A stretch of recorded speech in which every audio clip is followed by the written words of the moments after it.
राज्यघटनेमध्ये धनगर समाजाला अनुसूचित जमातीचे आरक्षण देण्याबाबत तरतूद केली असून शासनाकडून सदर बाबीकडे दुर्लक्ष होत असल्याचा आरोप धनगर समाजातील लोकांनी केला।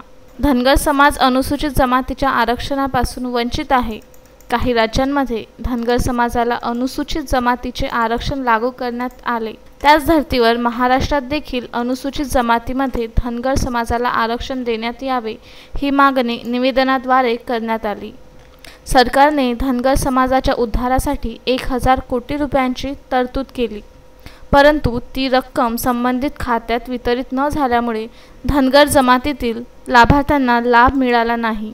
ही रक्कम संबंधित खात्यात त्वरित देण्यात यावी अशी एकमुखी मागणी धनगर महासंघ व मल्हार सेनेच्या वतीने करण्यात आली। निवेदन उमेश घुर्डे यांच्या नेतृत्वात देण्यात आली।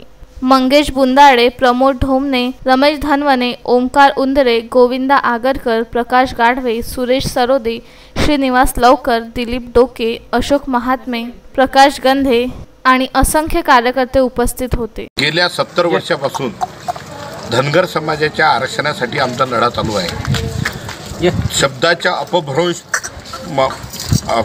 अपभ्रंशामुळे धनगर समाजाला अजूनपर्यंत आरक्षण लागू केलेलं नाही आहे। धनगर व धनगड या शब्दाचा अपभ्रंश आहे, पण ज्यावेळेस घटना लिहिली त्या घटनेमध्ये डॉक्टर बाबासाहेब आंबेडकरांनी धनगर समाजाला 35व्या क्रमांकाला आरक्षण दिले, 36व्या क्रमांकाला एसटीचे आरक्षण दिले।